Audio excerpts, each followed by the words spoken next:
ईश्वराय विद्महे सत्यदेवाय धीमहि तन्नः सर्वः प्रचोदयात्। ॐ साईश्वराय विद्महे सत्यदेवाय धीमहि तन्नः सर्वः प्रचोदयात्। ॐ साईश्वराय विद्महे सत्यदेवाय धीमहि तन्नः सर्वः प्रचोदयात्। ॐ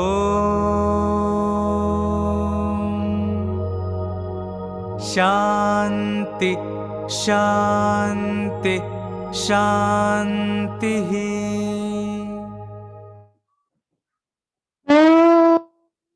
गणानां त्वा गणपतिगं हवामहे कविं कवीनामुपमश्रवस्तमं ज्येष्ठराजं ब्रह्मणां ब्रह्मणस्पत आनः शृण्वन्नोतिभिः सीदसादनम् प्रणो देवी सरस्वती वाजेभिर्वाजिनीवती धीनामवित्र्यवतु। गणेशाय नमः, सरस्वत्यै नमः, श्रीगुरुभ्यो नमः। हरिः ॐ। ॐ शान्ति शान्ति शान्तिः।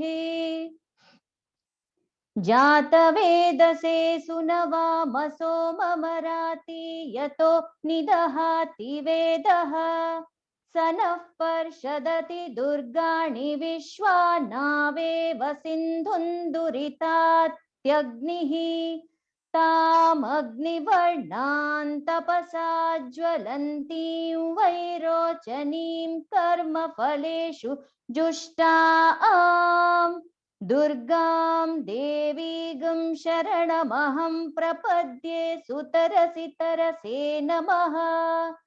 अग्ने त्वं पारयानव्यो अस्मान् स्वस्तिभिरति दुर्गाणि विश्वा पूश्च पृथ्वी बहुला न उर्वी भवा तोकायतनयाय शंयोः विश्वानिनो दुर्गः जातवेदः सिन्धुन्ननावा दुरितातिपर्षि अग्ने अत्रिवन्मनसा गृणानो अस्माकं बोध्यविता तनूनाम् पृतनाजितगं सहमानमुग्रमग्निगं हुवेम परमात् सधस्थात् स नः पर्षदति दुर्गाणि विश्वाक्षामद्देवो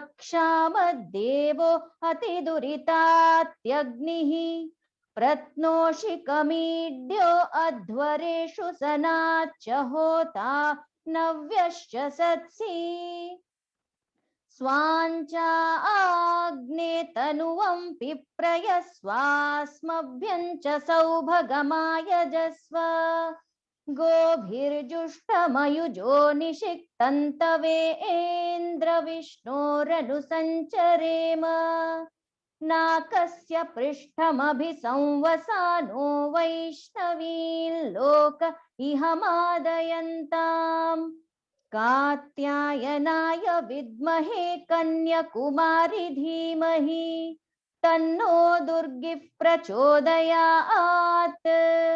ॐ शान्ति शान्ति शान्तिः। न कर्मणा न प्रजया धनेन त्यागेनैके अमृतत्वमानशुः परेण नाकन्निहितं गुहायां विभ्राजदेतद्यतयो विशन्ति। वेदान्तविज्ञानः सुनिश्चितार्थाः सन्न्यास योगाद्यतयः शुद्धसत्त्वाः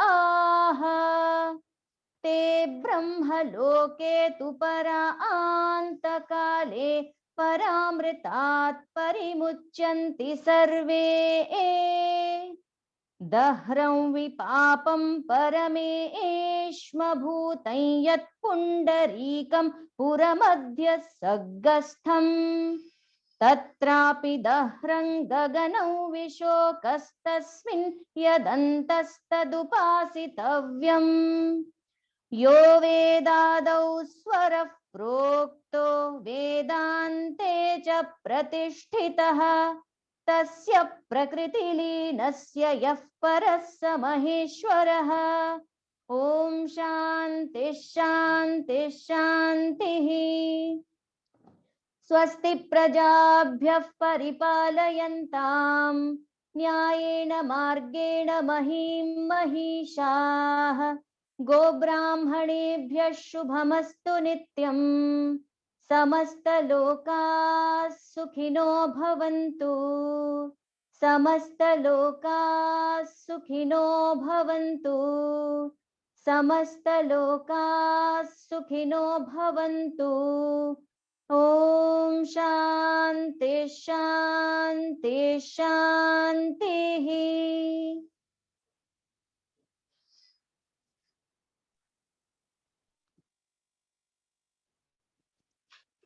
Om Shri Sairam. Pranams at the lotus feet of our beloved Swami, residing in the hearts of all the devotees, and our loving Sairam to all of you.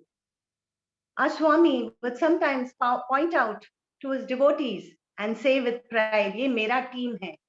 As a part of his team of the Mumbai metro region, I would like to welcome all of you to join me in this 5th online Satsang session of the Ishwarama lecture series. A special welcome to our team leaders, our All India President, Mr. Nimish Pandya, our National Education Coordinator, Mrs. Kamla Pandya, and all the brothers and sisters of Mumbai metro region. Starting on a lighter note, just a thought, I think these online sessions, whether they are bhajans, satsangs, or even official meetings, they give us a simple and practical lesson on how to see Swami in each other when we face each other on the screen, and better still, to experience the Swami who's behind the closed windows of the screen too. Whereas we were so used to sitting in front of the altar and looking at Swami in the picture. Anyway, our topic for today's satsang, as well as our speaker for today, are very dear and familiar to us. Namasmarana and Prayer, the pathway to salvation, is the topic today. Centuries back, Jagadguru Adi Shankaracharya wrote that in the Kali Yuga, there is no other effective path for a sadhaka other than Namasmarana. He composed and presented to mankind one of his immemorable works, the Bhaja Govindam. Our dear Lord Sai endorsed the same path when he opened up the royal highway to reach God for all of us through his first message, which he gave in the form of Nama Sankirtan, Manasa Bhajare Guru Charanam. Namasmarana and prayer have been a subject close to Swami's heart, and every divine discourse of Swami stresses on this tool of Namasmarana, which is constant, consistent contemplation on the name and form of the Lord. Swami says, Namasmarana is like a lamp lit on the threshold of the house. It gives light, it not only gives light within, as well as it illumines the path outside and around. Yes, to share her views and tell us more on the subject, which is so dear to our dear Sai, I'm delighted to call upon and introduce today's speaker, Miss Priya Mirapuri. We all know her as Maya. We know her as a guru, Balvika's coordinator for District 1, Mahila convener for Fort Samiti, and Mahila coordinator for District 1. It gives me great pleasure and pride to know about her impressive and outstanding academic and professional achievements and share it with you all. Miss Priya is a MA, MPhil, and B.Ed. She did her BA in Economics and Political Science from Jai Hind College and topped the college in her subject combination. She did her master's from Mumbai University. She stood first at the MPhil examinations of the Ascendity University and stood second and secured a second rank in the B.Ed examinations. Starting as a student of Jai Hind College, she went on to become a faculty of the Department of Economics and Political Science. Further, she rose up to become the head of the department and the vice principal, Arts Faculty of Jai Hind College. She has received various prizes, scholarships, and has been a member on various boards, including the managing board of the Jai Hind College. With this, I request Ms. Priya, please share your thoughts as we are looking forward to hearing from you. Jai Sairam.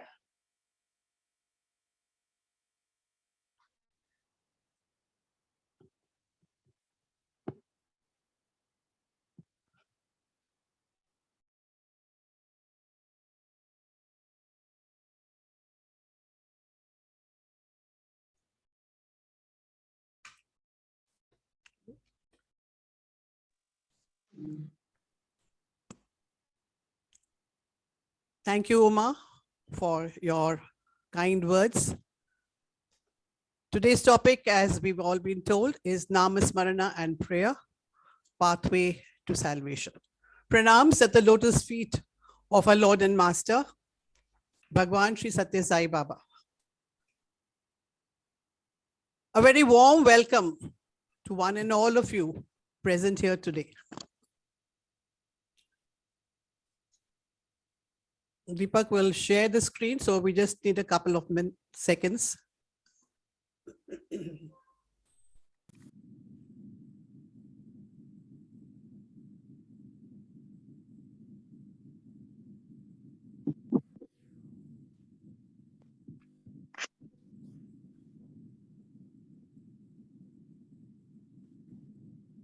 Okay, we're ready. Namasmarana and Prayer, Pathway to Salvation.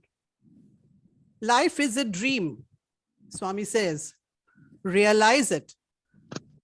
It is a journey which starts with birth. The moment we are born, the journey starts, and we go on till we take our last breath. Birth is the beginning, and death is its end. And in between these two is our journey of life. What is life? They say it is from B to D. B stands for birth and D stands for death. But what comes between B and D? The alphabet C. And what does C stand for? C stands for choice. Our life is a matter of choice. At every stage, at every turn, at every moment, we have to make choices. What should I do? Should I do this or that? Will this be fair or will it be unfair? Will it be just? Will it be unjust? So at every stage in our life, we are faced with options, with alternatives, and we have to make a choice. How do we make a choice? What do we do? Swami says the simplest way is to embark on this path where you can start with Namasmarana.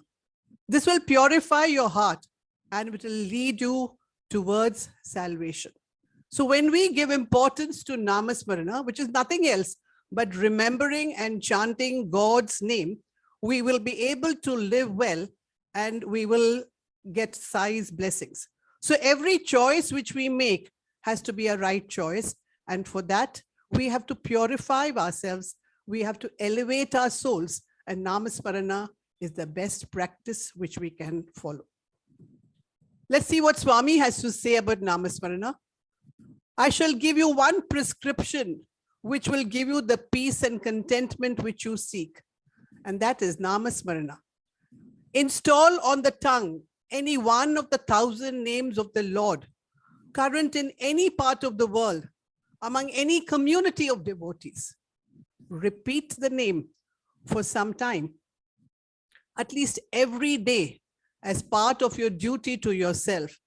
A discipline which will yield good results. A habit which you should cultivate as a compensation for the hard toil that you do with your body from sunrise to sunset. So this is what in gist is Namasmarana. It is a spiritual practice. God has a million names. You can choose any name which you like, any name which catches your fancy. Think of the form, meditate on it, and you will be able to move forward in your life. There are people who say we don't have time for Namasmarana. We are busy with our work. We have to go to office. We have household work. We have so many things to do. Swami says you do not require any extra time for Namasmarana. It can be done at any time, while walking, while sitting, even before you go to sleep, any time of the day when you're cooking, or for the others who are working in offices, when you're traveling up to and fro, you can do your Namasmarana. So Namasmarana does not require any extra or any special time, and it can be done anytime. But there's one qualification. You have to chant God's name with reverence, with love, with bhakti. It is not something which you have to do mechanically and artificially. Swami says if you go on chanting the name mechanically and artificially, even 1,000,000 times with no feeling, with no devotion in you, that will fall on deaf ears. But if you chant it with real feeling, with awe, with reverence, with humility, with wonder, then even once if you chant it in that manner, I will be ready to answer your prayers. So Namasmarana is something which all of us should try and do every day. Start off with 5 minutes and gradually you can increase this time because you're bound to get a lot of serenity and you'll be calm and it'll help you in your Godward journey.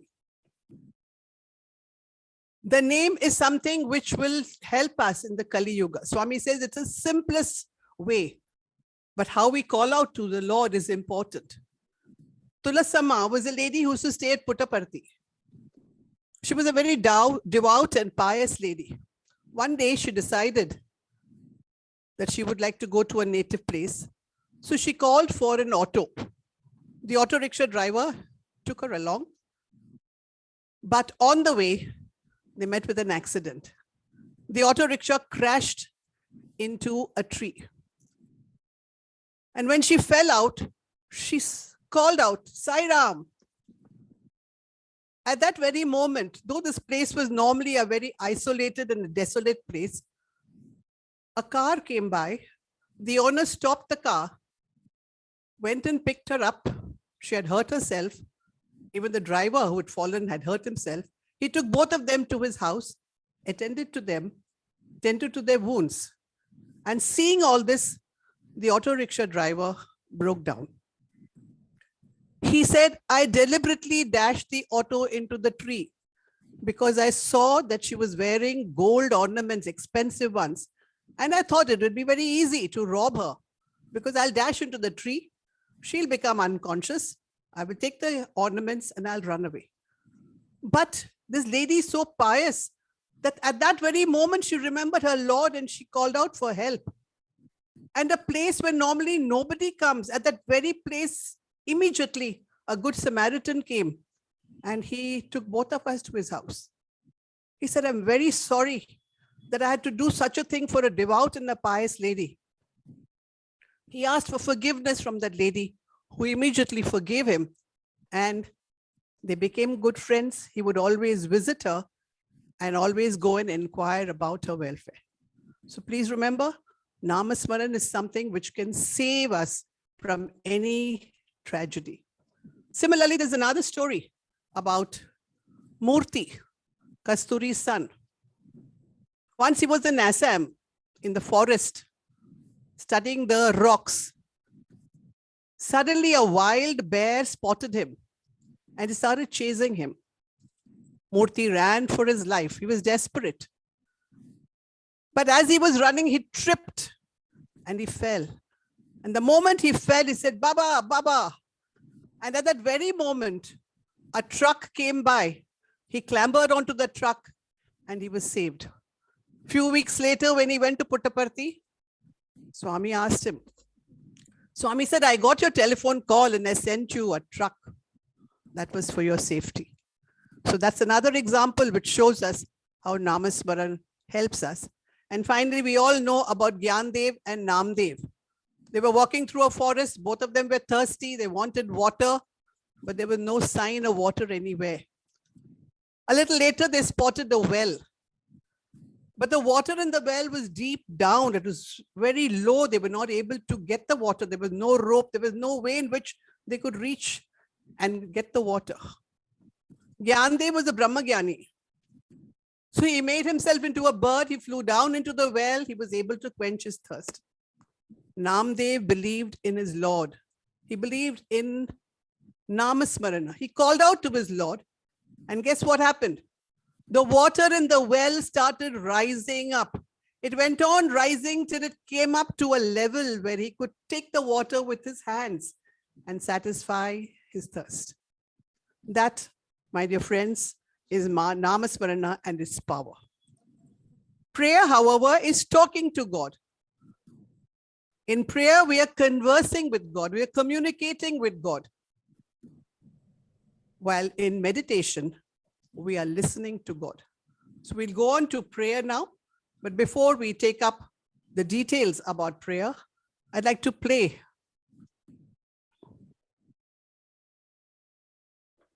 Okay, before that, this is something which I've already gone through. It's a spiritual practice. God has a million names. Select any name, meditate, can be done at any time, humility and Kali Yuga. Yeah, we've gone through all these points. The next slide, please. Yeah, this is prayer. We play the video now.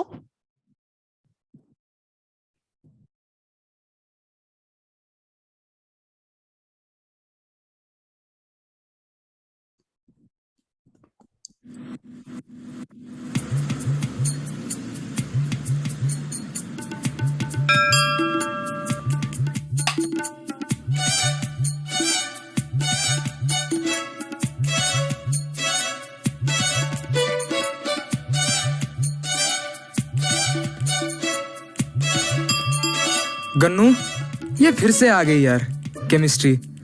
हमेशा वाट लगाती है। बस 35 दिला दो, पास करा दो, और कुछ नहीं चाहिए। 35? सिर्फ 35? अरे तेरे मेहनत के लिए तुझे ज्यादा मिलना चाहिए। ऐसी प्रार्थना क्यों कर रहे हो? ഭഗവാനെ, എന്റെ മകൾക്ക് 25 വയസ്സായി. ഇതുവരെ അവളുടെ വിവാഹം നടന്നിട്ടില്ല. അവിടുന്ന് അനുഗ്രഹിക്കണേ. എത്രയും പെട്ടെന്ന് എന്റെ മകൾക്ക് ഒരു നല്ല വരനെ കണ്ടുപിടിച്ചു തരണേ. കാത്തിരിക്കൂ. പാവം, ആദ്യം നിന്റെ മക്കൾ അവളുടെ PhD ഒന്ന് തീർക്കട്ടെ. സമയത്തിൽ അവൾക്കൊരു നല്ല പുരുഷൻ വരും. എല്ലാം മംഗളമായി നടക്കും. Lord Ganesha, my mom just told me to offer this to you. It's just grass. Anyway, here goes. I don't know what to ask you, but bless me, I guess. Guess what? I'll always be with you, dear. Even if all you offer me is grass, I'll shower you with grace. হে গণেশা, আমার ছেলে সব সময় iPad দেখে, পড়ার সময়, খাওয়ার সময়। Please Ganesha, তুমি ওকে এই অ্যাডিকশন থেকে বার করে দাও। ওর যেন আর এই অ্যাডিকশন না থাকে। Please Ganesha, please. দেখো দেখো, কে বলছে অ্যাডিকশন দূর করার কথা? হ্যাঁ হ্যাঁ, আমি করব। আগে বলো, চলের আইপ্যাড এডিকশন दूर করব না তোমার মোবাইল এডিকশন दूर করব? भगवान, हमारी कंपनी की ओर से हम हजारों लोगों का अन्नदान करते आए हैं। आज का डील 100 करोड़ का डील है। बस ये डील अगर पक्की हो गई तो मैं वादा करता हूँ कि और सेवा करूंगा, अन्नदान के साथ वस्त्रदान भी। प्लीज यार, 100 करोड़ का डील है। सेवा त्याग होती है, कोई डील नहीं। मुझसे करोड़ों की आशा करते हो ताकि लाखों रुपए दान में खर्च करें। सेवा तुम्हारे उद्धार के लिए है, दूसरों के लिए नहीं।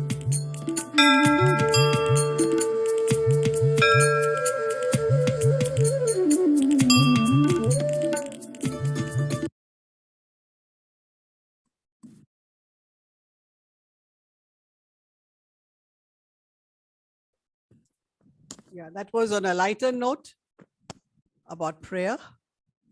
Prayer is our greatest weapon. Whenever you are in problems, you can pray. Swami says the Gayatri mantra, which is the mantra of all mantras, can be chanted at any time. In the morning when you wake up,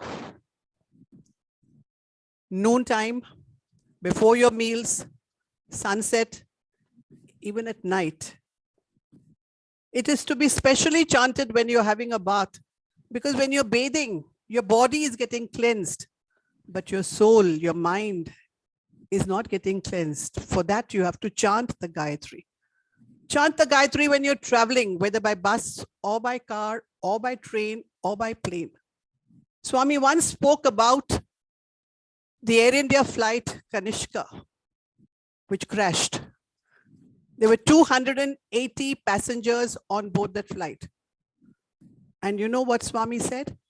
He said, even if one passenger had chanted the Gayatri, all the 280 passengers would have been saved. That is the power of the Gayatri mantra. How we pray is important. Sometimes we ask for things without even thinking. Swami says, when you pray, some prayers I answer with a yes. For some prayers, I say no. For some prayers, I say wait. If the prayer is something which is good for us, something we are asking is for our benefit, Swami will definitely give it to us. But if it is not for us, not meant for us, his answer is no. But sometimes he makes us wait because the time may not be right. When do we pray? As I mentioned, you can pray at any time of the day, whether it's morning or it's evening or it's night. I spoke about Brahma Arpana, which we say before our meals. Once Swami went to the hostel, the boys' hostel. It was lunchtime. All the boys were ready to have their lunch. Vada was a part of the menu that day. All the boys were served the food.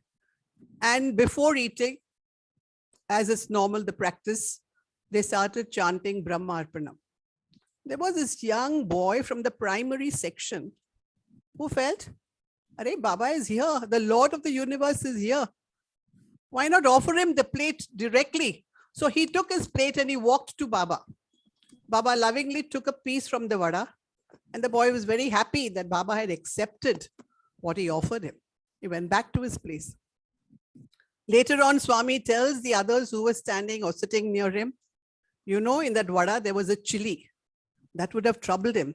So I took away the chili, and he was very happy that I had taken a part of his food.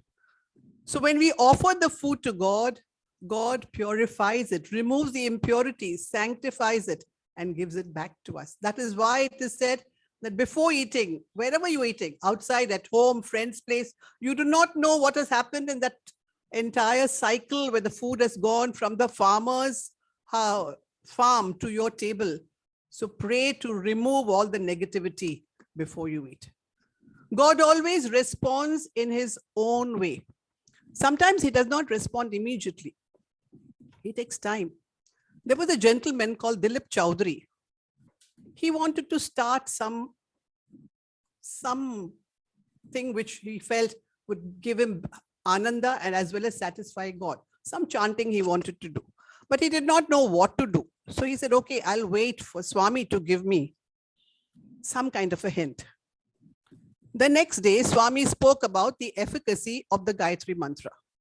So he said, wow, this is the cue, the hint I'm waiting for. So he said, I will chant the Gayatri. So he started chanting the Gayatri Mantra every night, 108 times before sleeping. But many weeks passed by, months passed by, and he felt the prayer was not reaching the Lord because Baba was not coming near him. Baba was not accepting his letter. Baba was not talking to him. So he said, maybe I should change what I am chanting. Maybe I should start saying Om Shri Sairam. You see the monkey mind. You want something which is easier, which is shorter, which can get over faster. Then he said, no, let me continue with the Gayatri. So he continued chanting the Gayatri every night religiously before going to bed 108 times. Couple of years later, mark my words, it's not a few days, a few weeks, or a few months, few years later, he had the good fortune to be able to sleep in the veranda outside Swami's room. So he used to keep his little bedding over there and he used to sleep over there. One afternoon, Baba came out of his room and he wanted to go across the terrace to the other side. And as he walked and came near his bedding, he saw a japmala on the mattress. So Baba bent down, picked up the japmala and asked him, whose is this? So Mr. Chak's hands saying that, Swami, it's mine. Oh, so you're saying the Gayatri 108 times every night. Very good. That was the answer to his prayer. That was the response of the Lord, which he got few years after he had started. So don't get impatient. Have patience and God will respond in his own way. Here we have some quotations about prayer. If you never thank God after every smile, you have no right to blame him for every tear. God doesn't always change our situation, but he uses the situation to change us. That is how we start getting transformed. And that is the crux of the Sai organization, self-transformation. God's grace is like a bank. You can draw grace only to the extent of your deposits of prayer, Namasmarana, Seva, and sacrifice. God has no phone, but you can still talk to him. He has no Facebook account, but you can be his friend. He doesn't have Twitter, but you can still follow him. While praying, don't give God instructions. Just report for duty. God has 4 gifts for you. A key for every problem. A light for every shadow. A plan for every tomorrow. And a joy for every sorrow. This is a prayer which has been given by Swami. This was given on the 23rd of November in the 80s. I think it was 83 or 84. And Swami said, repeat this every day. And the prayer goes as follows. I am God. I am God. I am not different from God. I am Akhand Parabrahman. I am Sat Chit Ananda Swarupa. Grief and anxiety cannot affect me. Fear cannot enter me. I am ever content. I am God. I am God. I am not different from God. Swami says, if you chant this every day and let all the family members also chant it with you, this will become like a legacy which you will pass on to your children also. We now go on to the different kinds of prayers. Prayers can be individual, where you pray for yourself. It could be maybe your studies, it could be your job, it could be material things. Or an individual can also pray for the welfare of humanity. Samasta loka sukhino bhavantu.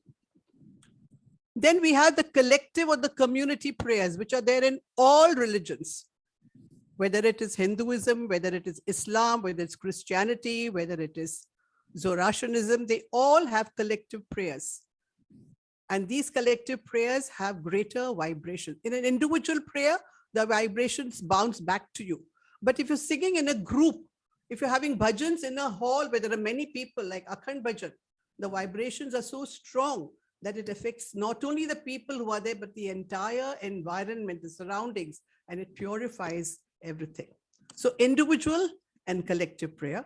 Then we have the prayer of praise, where we praise Saraswati, Ya Kundin, or we praise God by saying, God, you're all knowing, you're all merciful, you're all loving. So the different prayers of praise.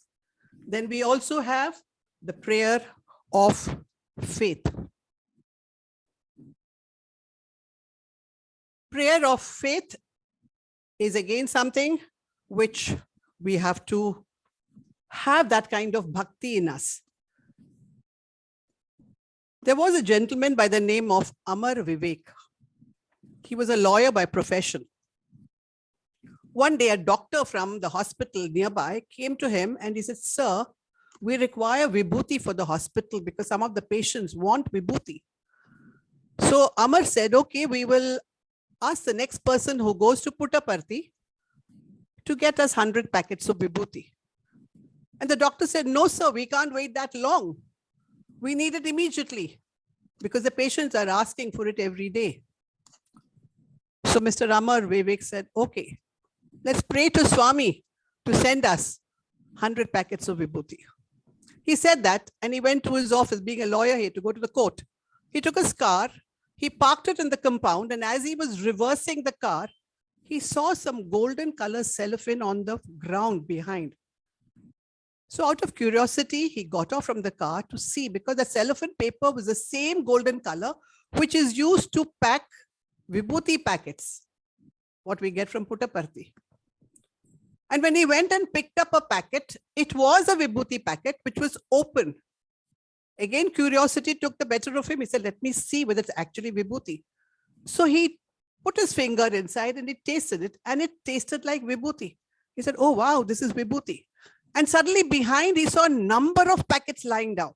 He went back to his car, took a big envelope, went back and picked up all those vibhuti packets. And guess what? On counting the vibhuti packets, it was found that one was the open packet and there were 99 sealed packets. He went back home very excited. He rang up some of his friends and he told them, see, this is what happened. A person who got to know about this, a friend again, he rang him up and he said, sir, can I come and see you tonight? I want a vibhuti packet. He said, sure. So the gentleman went to Amar's house and he tells him, take down the name of the courier. He said, what do you mean? He said, yeah, the courier who sent you the vibhuti. Then the gentleman told him that my brother-in-law, who's a convener of the Shimla Samiti, had gone to Puttaparthi.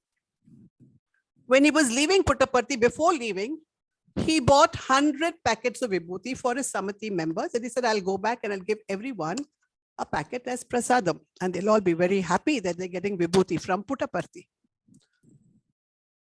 So he left Puttaparthi, he took a bus, and he kept the carton of vibhuti on the seat next to him.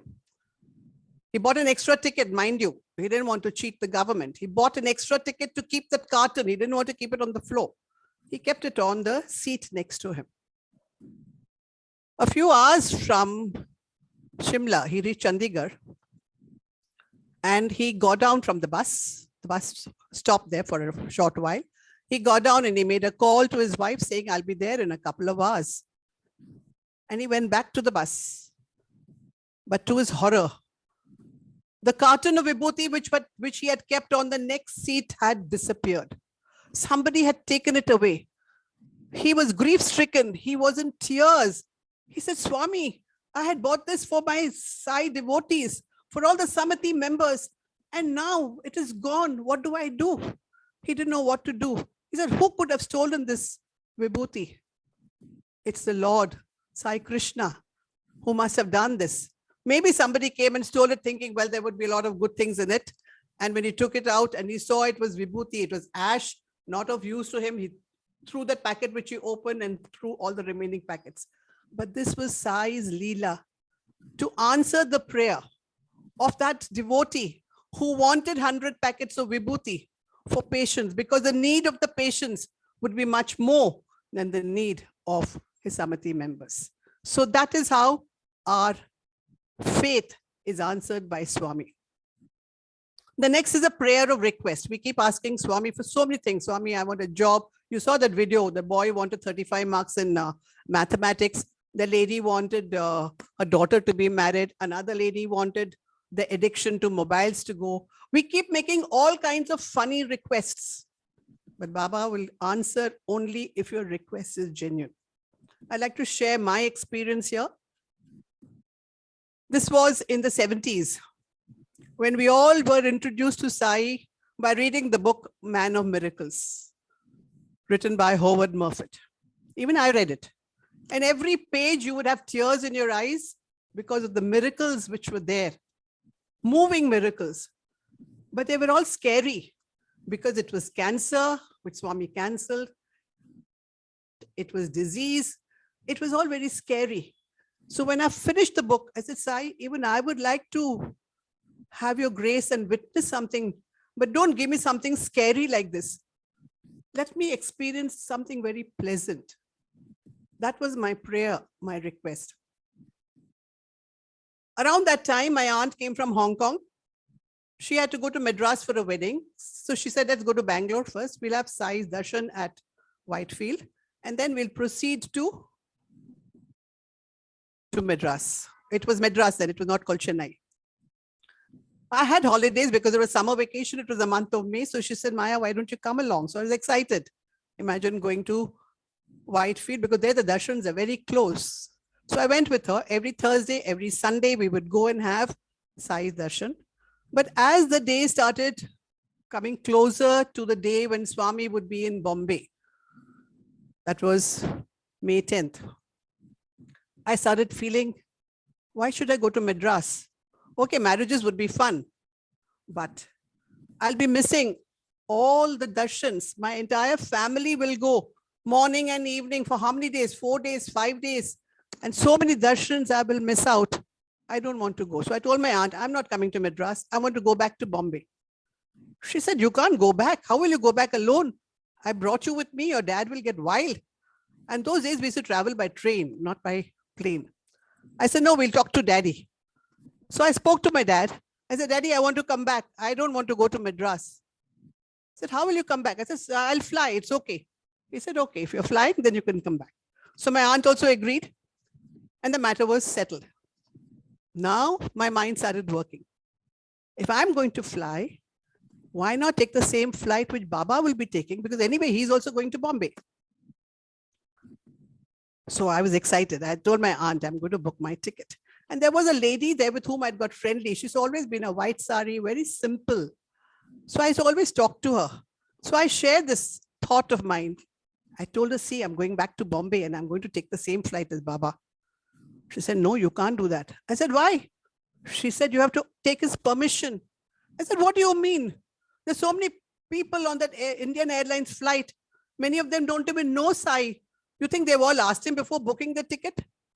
She said, forget them. Yours is a different story. You are his devotee. You will not do something without his approval. I said, oh my God, now what do I do? She said, simple. Take a piece of paper and write a note. If he accepts your note, your answer is yes. So I had a small piece of paper. We were all sitting there in Whitefield where the Krishna statue is there. And before Baba came, I wrote out a very short note saying, Sai, I would like to travel on the same plane as you. If yes, please give me permission and let me know which flight you are taking. Swami came to me. He took my note and he went towards the gents. He went halfway towards the gents and he came back to me. He was looking straight at me. So I went up on my feet because I thought he's going to say something to me. He came directly to me, but he didn't open his mouth. Yet I heard him saying distinctly, huh. And he went away, went back to his tribe, Vrindavan. After he left, I asked my aunt, I said, did you hear anything? She said, no, he was looking very intently at you. I thought he would speak to you, but I didn't hear anything. So I told that lady, the lady in white whom I used to confide in. She said, that is your answer. He's given you permission, now go ahead. So I went ahead and I booked my ticket for the 10th of May, 12:30 flight. 9th of May evening when darshan got over at Whitefield, before we were leaving, my aunt met a lady and she said, I'm going to Bombay tomorrow. So my ears pricked up. I said, Auntie, how are you going? She said, we're going by plane. I said, oh, you're taking the 12:30 flight. She said, no, we're going with Swami in the 9:30 flight. I said, no, Swami is going by the 12:30 flight. She said, no, my dear, Swami's flight is 9:30. Our passage is with him. Our tickets are with him. We are taking the 9:30 flight. I panicked. It was 6 o'clock in the evening on the 9th of May. And Swami was taking the 9:30 flight the next morning, whereas my flight booking was for 12:30. We ran to the airport. Everything was closed. Those days, it was not as busy it is nowadays. I went to Bangalore. I rang up my cousin who had helped me to get the ticket. And he said, I'll try talking to the manager. He couldn't get through. Late night, he calls me. He said, sorry, I was not able to get through. Never mind, you get ready in the morning. We'll go early to the airport. So I got ready. We went to the airport and I waitlisted myself. My number was some 32 or 33 or 36, I forget now. I said, oh my God, if he starts calling everyone, I will never get a chance. So I told him, sir, please don't go in order. But he didn't answer me. They waited for all the confirmed passengers to check in. And then they started calling out all the waitlisted passengers. There was one girl whom I had met at Whitefield, a girl from Indonesia who was there. And Baba had beautifully signed a picture for her. So that it tempted me to buy pictures. I bought and I was keeping it, holding it with me. So her number was number 9 and her number was called. She was happy and she walked towards the security check. Now from 9 to 33 or 36 is a long gap. I said, oh my God, I hope the others are not there. And numbers were being called, but except for 1 or 2, none of the others were there. And my number was finally called. And the officer said, ma'am, please hurry up. It's 9:20 or nearly 9:25. And the flight is about to take off. Please go for your security check. I walked to the plane. It was very close. We didn't have to walk very far. And as I walked and I looked behind, Swami's car was coming to the plane. It was a beautiful sight. Morning, the sun was rising and here was Swami getting out of his car in an orange robe, walking right behind me. Nobody else there, except for the officer on duty at the step of the ladder, myself, Sai and his car. So I waited by the side of the ladder and I wanted to see Swami at closer quarters. But the officer said, madam, please go up. I said, no, our Guruji will go up. He said, no, you have to go up first. Swami will go in later. And as soon as he enters, the door will be closed and the flight will be ready to take off. So I started climbing up, not wanting to look in front, wanting to look behind all the time. And Swami was climbing behind me with his orange robe, resplendent in the morning sun. And it was a sight which I can't forget. Even today. We entered, Swami sat by the window seat and the plane took off. But my seat was some 8-9 seats behind Swami, and with those high back chairs, I couldn't see Swami at all, not even his hair. So I told the air hostess, I said, please let me sit on the opposite side. See those Chinese people there, they're busy talking, they don't even know who Sai is. Please help me to go and sit there. So I was allowed, the lady, the Indonesian girl and myself, we were able to sit to the side, and from there I could get the side view of Swami. During the flight, we went up to him. We took Pad Namaskar once. I took the photos with me and asked him to sign. He said, not now. So I wanted to be very clever. I said, Swami, afterwards. He said, yes. We went back to our seat. Again, after some time, I told her, come on, before we land. Again, we went to Swami, took his Pad Namaskar, and I offered the photo. And I gave him my ball pen, which was an ordinary pen. He didn't take it from me. He took the felt pen of that Indonesian girl with which he had signed her photographs. And that was my desire. I wanted it to come out properly as a print. And he wrote, with blessings, Sri Sathya Sai Baba. And that is the photo which you can see on the slide. And you can see the words there, with blessings, Sri Sathya Sai Baba, as clear as if it has been printed. So in one prayer, he was able to answer so many things. Not wanting to go to Madras, wanting to come back to Bombay, wanting to fly with him, wanting the photographs to be autographed, wanting a memorable experience, all were fulfilled in just one simple request. That is the power of prayer. Then going further, we have the prayer of thanksgiving, where we thank God for every morning when we get up for a new dawn. We thank Him at night for everything that has happened during the day. And lastly, we pray for forgiveness. Kara charanam kritam va.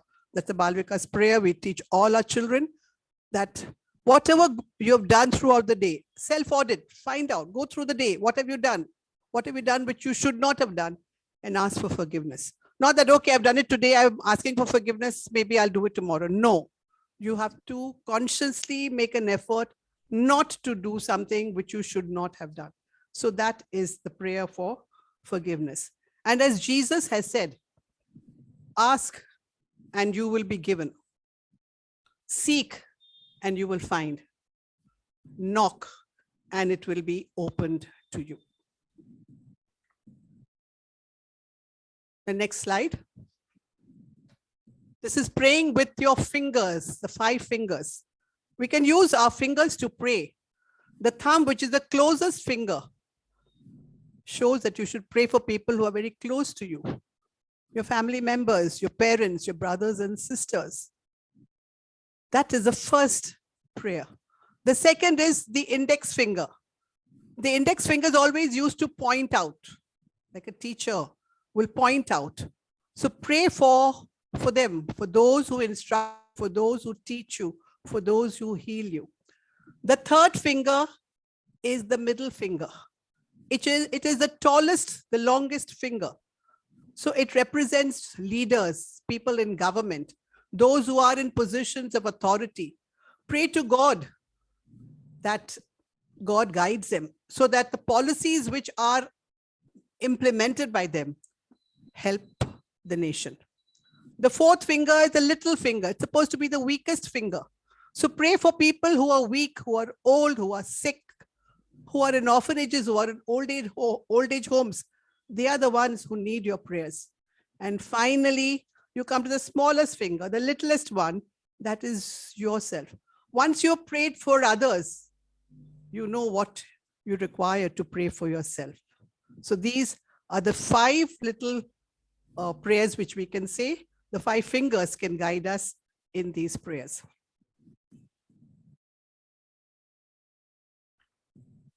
The power of prayer. When we pray, it should not just be an empty prayer. Visualize what you are praying for. Supposing you're praying for success in your examination. Visualize that you're doing well in your examination. Visualize that the day of the results, everyone is congratulating you for your good results. So when you pray and visualize, it actually actualizes. But it doesn't mean you just pray and visualize and do nothing. You have to pray, you have to put in your best effort, and you have to visualize, and then you'll get the results. For example, if you have a boss who is a little difficult to deal with, pray to God and visualize that your boss is happier with you, that your relationship with him is improving, and things will actually take place. So prayerize, visualize, and actualize. The next slide. A day without prayer is a day without blessing. Similarly, a life without prayer is a life without power. So prayer should always be a first response. Whatever may be the situation, always pray for yourself or for the welfare of all. Pray hardest when it is the most difficult to pray. You may be in a very difficult situation, but that is the time you should not forget God. And this is my prayer for you today. I pray that God would lift you up in his hand, comfort you with his love, wipe every tear from your eye, and strengthen you to face the day. I pray that God would remind you that you're never alone. You are loved more than you can imagine by him, by me, and by everyone. We now go on to the benefits of Namasmarana. Benefits of Namasmarana and prayer. The first benefit is that it makes us calm. It makes us serene. If you see people who pray, you will see that they have a very radiant look, a glow on their face. So prayer makes us calm and serene. Prayer heals people. Now, this is a medical miracle which has been narrated by none other than Dr. V. Mohan, the famous diabetologist in Chennai, who is also a trustee, a member of the Central Trust at Puttaparthi. He speaks about an individual, a patient who had a skin infection. This patient was highly diabetic and the leg started becoming worse day by day. They tried a lot of medicines, nothing seemed to help. The leg became frailer, paler, with no life, so to say. And the pink tissues, which normally are a sign of life, started ebbing out. So the doctors waited for a couple of weeks, and then they felt the only way out would be amputation. So they told this patient, we have no other choice, but we will have to resort to amputation. This gentleman was a very devout soul. He said, give me 24 hours. So the doctor said, okay, when we waited so many weeks, 24 hours is not too long. So he said, okay, we'll give you one more day. The next morning, when Dr. Mohan went back to see his patient, he was smiling, he was sitting up in bed. And he tells Dr. Mohan, sir, you don't have to resort to amputation. I'm perfectly fine, I'm okay. So Dr. Mohan said, what happened? How can you say that? Says, yeah, Swami came to me at night. So Dr. Mohan felt he had a dream. He said, oh, you had a dream? Said, no, Swami came personally to me. He sat on this bed. So Dr. Mohan could not believe it. And Dr. Mohan himself has said that he was not really a devotee in those days. He said, where did Swami sit? So the man pointed out, Swami sat here on the bed. And what did Swami do? He stroked my leg. And he told me, don't worry, your leg will be okay. And there will be no amputation. So Dr. Mohan asked him, but what about the other people? Because this patient was in a general ward. He was not in a separate room by himself. And the patient told him, all the others were sleeping. Nobody saw Swami. But Swami sat on my bed and he was full of love. And he tells the doctor, doctor, open the bandage and see for yourself. And when Dr. Mohan opened the bandage, to his surprise, he saw the foot, the leg, which had no signs of life till the day previous, had suddenly become better. And it was showing pink tissues and it was becoming better. And to make a long story short, the patient became well. He did not have to have any amputation. Another incident again shared by Dr. Mohan is a medical miracle, and he's taken permission from Sai to narrate these incidents in public. This is the ability of Namasmarana to cope with pain. There was a Muslim gentleman in Chennai who went to Dr. Mohan, and he had to undergo a very complicated surgery, anal surgery. After the surgery, he was in a lot of pain. He could not sleep the whole night. So the next morning, when Dr. Mohan went to him, he said, sir, I could not sleep. There was so much of pain. I can't bear this. You must give me something so I can sleep. So Dr. Mohan said, we can't give you anything. We can give you only the same. We've given you the strongest narcotic drugs. We can't give you anything higher than that. And he told him, I can just repeat the dose. He said, no, I don't want that. I want you to do something. I want to sleep. I can't bear this pain. You must do something.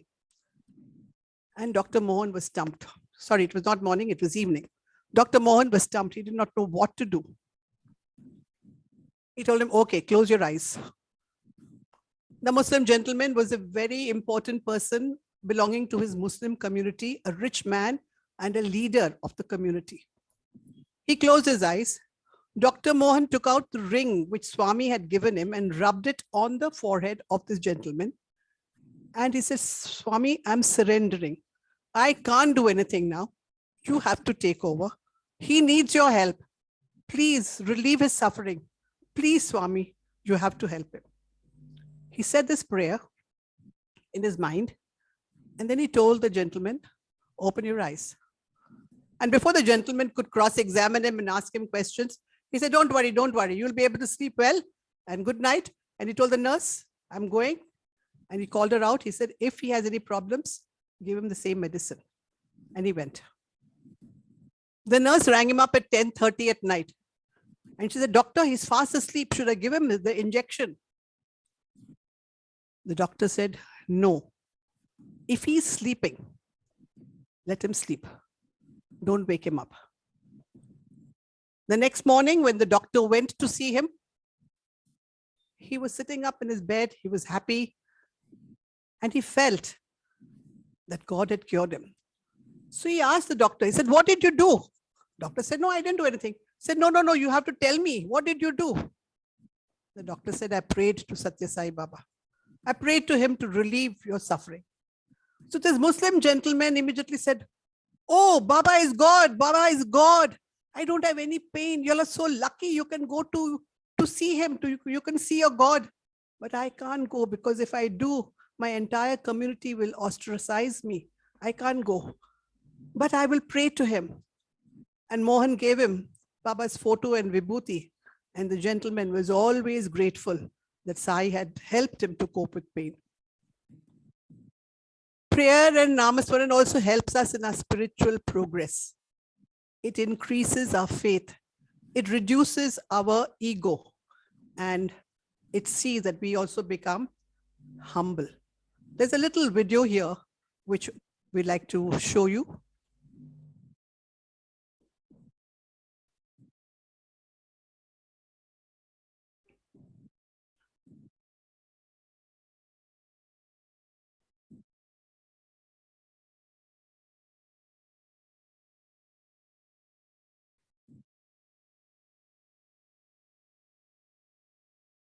And Swami was humming this bhajan.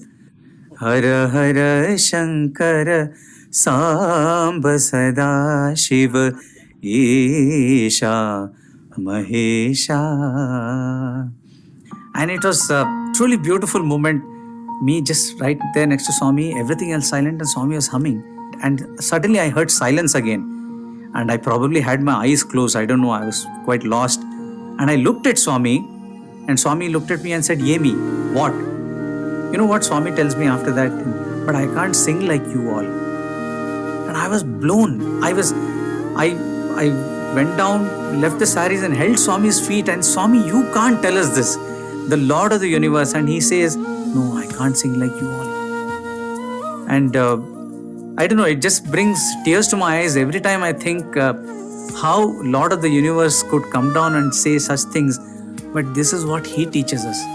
That if Swami can say such a thing, don't we all have something to learn in life every day? We don't have to think that we have reached the pinnacle of anything. We are all on the way there, yes. But we have to realize that we are all on the way. And there is always something more to reach, something more to get, to achieve. And that something is this purity of heart with love and humility for him. So these Sai bhajans, which is, Swami says that do this Namasmarana, dig a borewell deep into your heart through Namasmarana and bring out that Sai love. So we are all so lucky that in this age of Kali, Namasmarana, and Swami himself has said in his discourses that there is nothing dearer to me than bhajans. He said, people say that when you go to Prashanti Nilayam, nothing happens there other than bhajans. And Swami said, believe that there is nothing dearer than bhajans for me.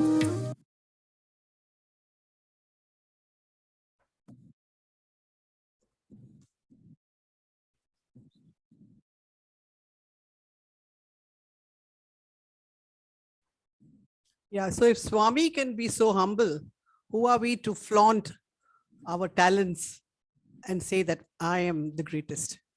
So it helps us in our spiritual progress. Prayer and Namasmarana also gives us positive thoughts. We take this up a little later.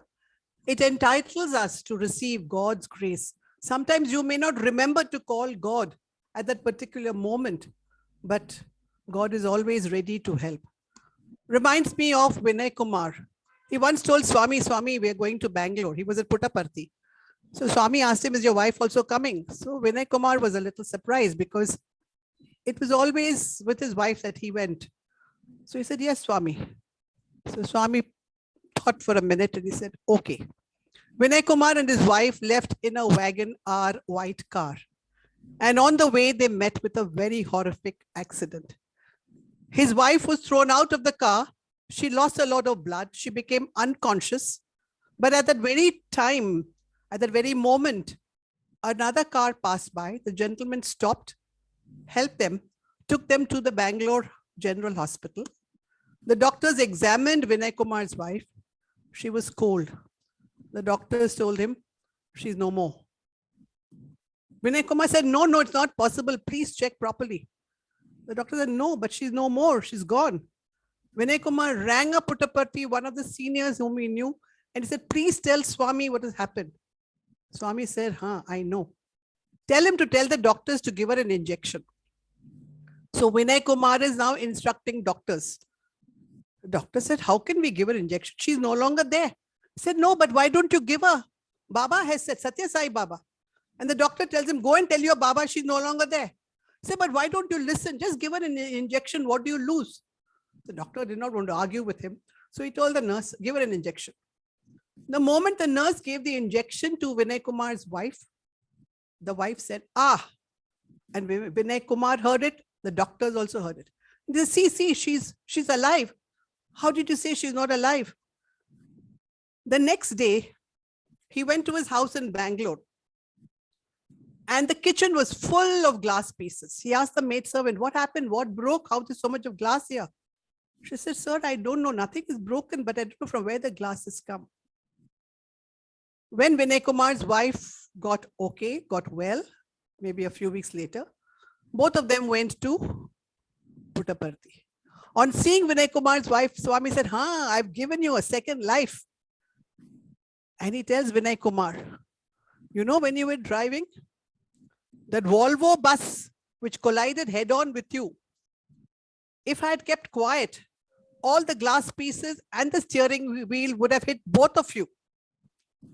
But I diverted all the glass pieces to your kitchen. So Vinay Kumar realized that is how the glass pieces had gone to his kitchen. And then Baba tells him, I was standing there on the divider, waiting for you to call me, but you didn't even remember to call me. But anyway, I did my work. And when the nurse gave injection to your wife, that is the time when I put prana back into your wife. So you see, even sometimes when we do not call out to the Lord, our bank balance of Namasmarana, prayer, japa, etc. comes to our rescue and we receive God's grace.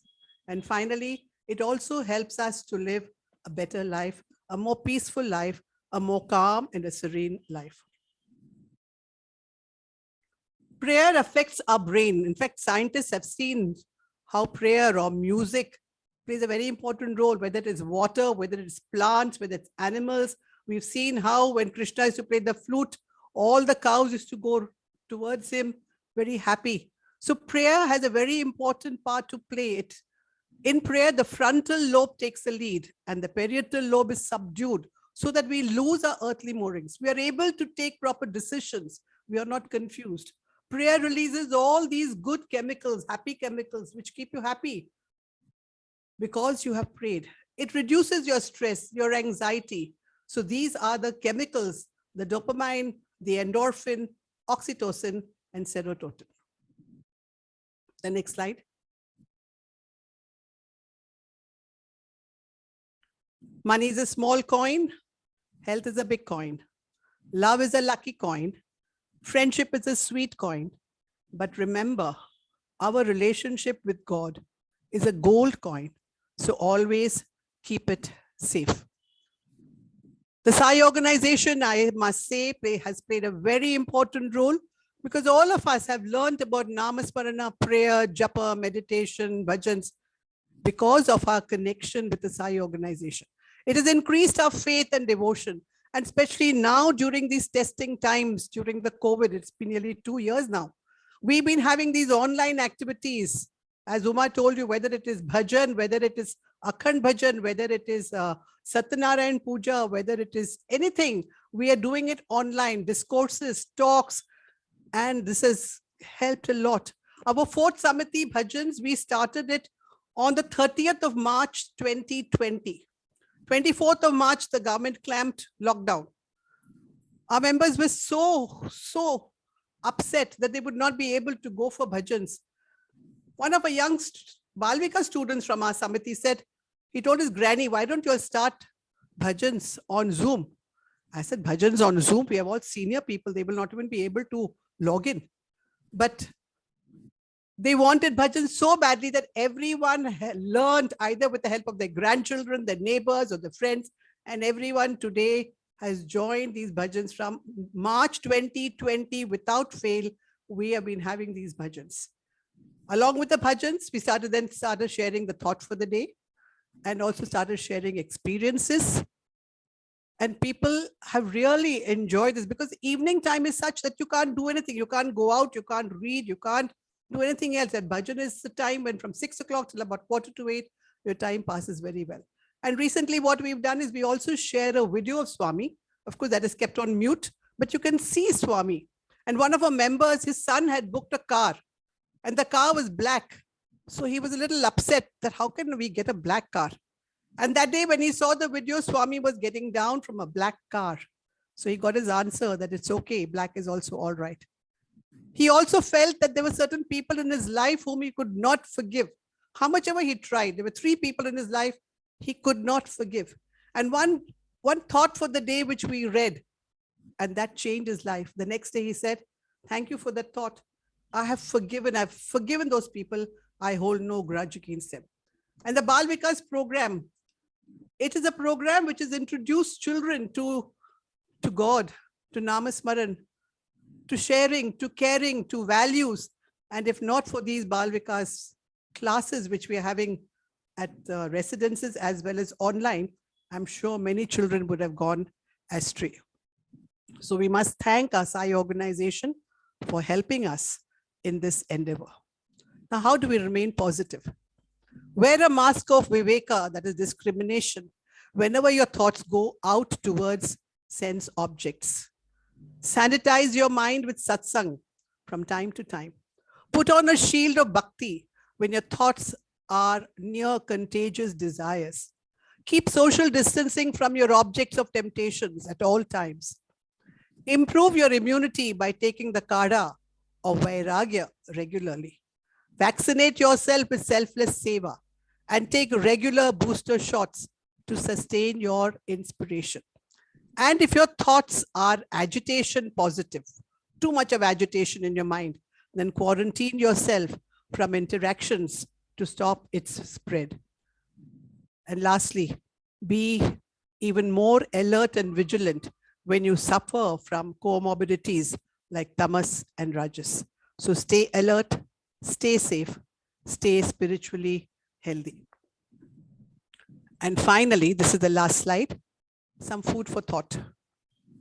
Remember, it is always easier to retaliate, tougher to endure, easier to mask your weakness, tougher to reveal them, easier to deny the truth, tougher to accept it, easier to waste time, tougher to expend it wisely, easier to criticize others, but tougher to praise their goodness, easier to read religious scriptures, tougher to put them into practice, easier to complain, tougher to sacrifice, easier to expect, tougher to give, easier to pray, but tougher to surrender. So though this is on prayer, we must learn to surrender. Choosing the right path is human, but walking on the path that is always good, always right, not necessarily pleasant, is a road that leads you to God. God sees only beauty. God only knows truth. God only feels love. I am this God that speaks within each one of you. Listen, recognize, respond. Respond to my love with pure love. Purity is my heartbeat and love is my breath. Thank you very much, and Om Shri Sairam. Sairam. Thank you, Sister Priya, for making this Sunday evening so blissful. We have a question from one of our viewers. Is it correct to think that we caused our own problems due to karma, and that Swami will not interfere unless in rare times of grace. With this approach, could Namasmarana help us in the midst of trouble? Yeah. Namasmarana can help you. Of course, it is true that whatever you have done in your past birth, you have to go through it. But he will reduce the pain. You go through it, but you don't feel the pain. I know of a girl whose family went to Swami and told Swami that, Swami, please cure our child. Swami said, I can cure her, but she will have to suffer in the next birth. So why not suffer now? And they wanted to do it now because now they had Sai with them. So the girl and the parents decided not to force Swami to cure her and that she would continue with the way she was. So Swami, of course, in very rare cases, he takes upon himself the karma, but otherwise he gives you the strength to go through it. It's like an injection where you don't feel the pain, though you're going through that process. Thank you, sister. You have wonderfully brought out the difference between Namasmarana and prayer, and also reminding all of us about the prescription for peace, which Bhagwan himself has given us, that is Namasmarana. And your experience was just wonderful. Here I am just reminded of a short story. I'll make it very short and crisp. A story from Srimad Bhagavatam about Ajamila. Ajamila was a very pious and devout Brahmin.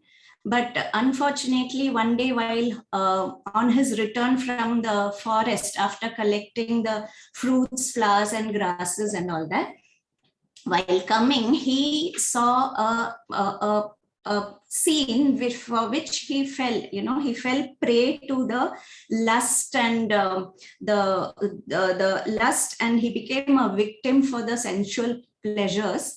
And then somehow he forgot all his scriptures, whatever he had studied, all his good practices.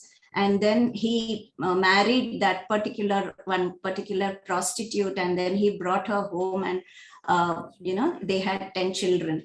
The last child, the youngest child was named Narayana. When the end came, he saw Yamadutas, and he got scared looking at them. They were very fierce looking creatures, sort of. And he got scared, and in that anxiety and fear, he called out to Narayana.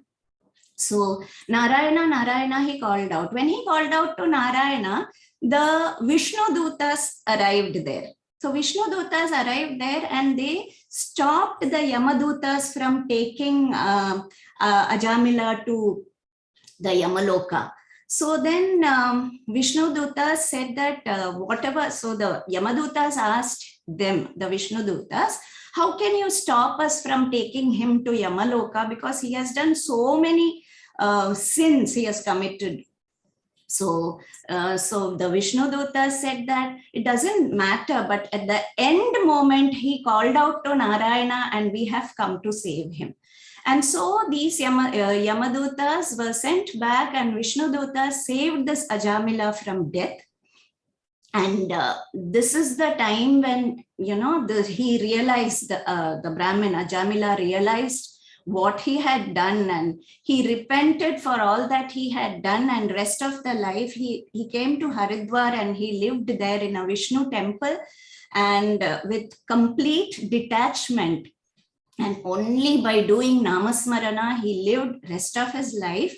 And then he was, when the end came, the Vishnu Dutas once again came there with a golden chariot to take him to Vishnu Loka.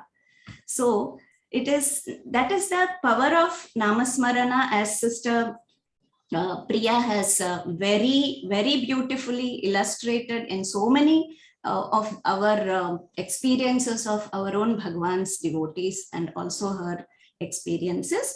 Now, I take this opportunity to thank Sister Priya on behalf of Sri Sathya Sai Seva organizations Mumbai Metro Region and Sri Sathya Sai Trust for yet another wonderful session this evening.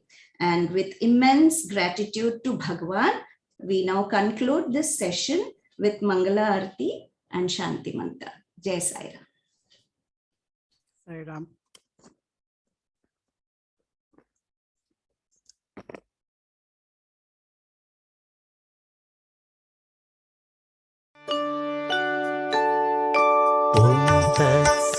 Shrinarayan तो पुरुषोत्तम गुरु तो सिद्ध बुद्ध तो स्कंद विनायक सविता पावक तो सविता पावक तो ब्रह्ममज तो यहव शक्ति तो येषु पिता प्रभु तो रुद्र विष्णु तो राम कृष्ण तो रहीमताओ तो रहीमताओ तो वासुदेव गो विश्वरूप तो चिदानंद हरि तो अद्वितीय तो अकाल निर्भय आत्मलिंग शिव तो आत्मलिंग शिव तो आत्मलिंग शिव तो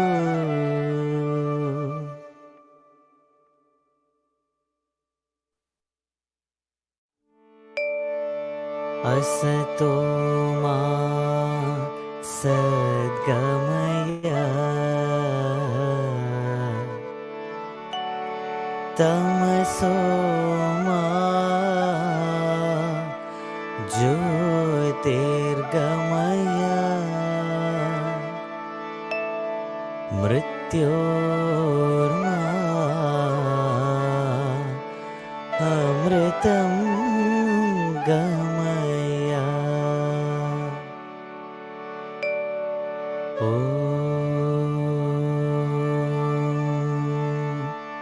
शांति शांति शांति है।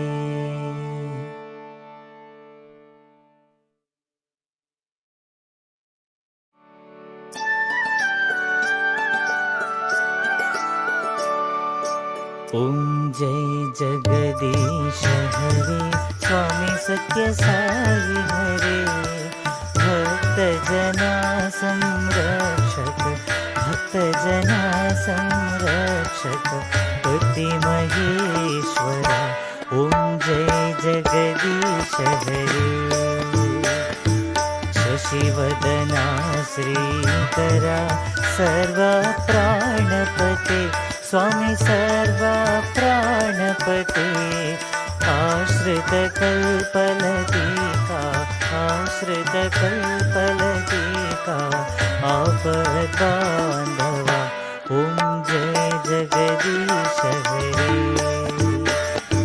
माता गुरुदैवमु मरियन्तयु नीवे स्वामी मरियन्तयु नीवे नाद ब्रह्म जगन्नाथा नाद ब्रह्म जगन्नाथा नागेन्द्राशयना ओम जय जगदीश हरे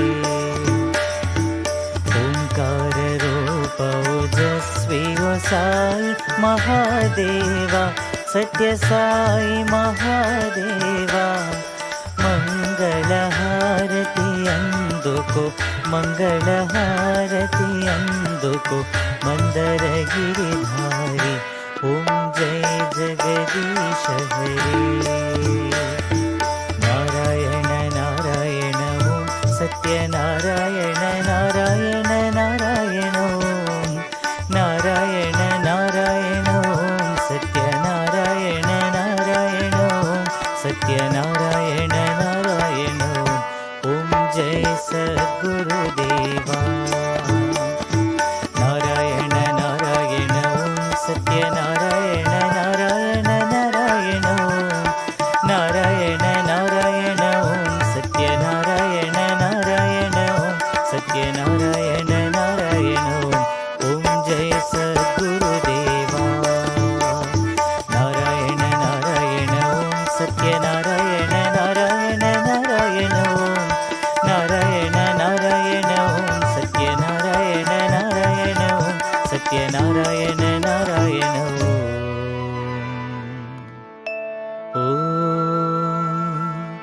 जय सद्गुरुदेवा।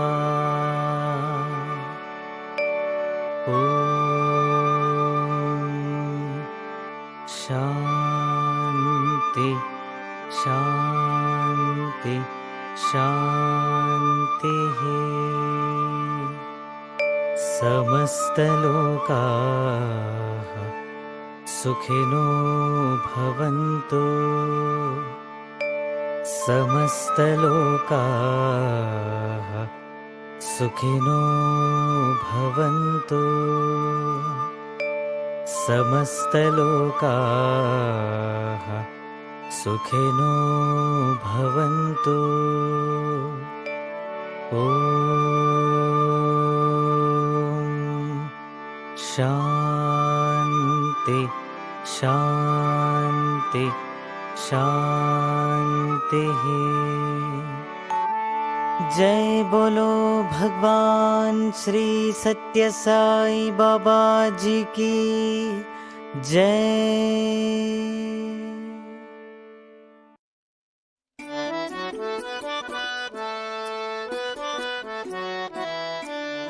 परमं पवित्रं बाबा विभूतिं परमं विचित्रं लीला विभूतिं परमार्थ इष्टार्थ मोक्ष प्रदानं बाबा विभूतिम् इदमाश्रयामि। परमं पवित्रं बाबा विभूतिं परमं विचित्रं लीला विभूतिं परमार्थ इष्टार्थ मोक्ष प्रदानं बाबा विभूतिम् इदमाश्रयामि। परमं पवित्रं बाबा विभूतिं परमं विचित्रं लीला विभूतिं परमार्थ इष्टार्थ मोक्ष प्रदानं बाबा विभूतिम् इदमाश्रयामि। बाबा विभूतिम् इदमाश्रयामि। साई बाबा विभूतिम् इदमाश्रयामि।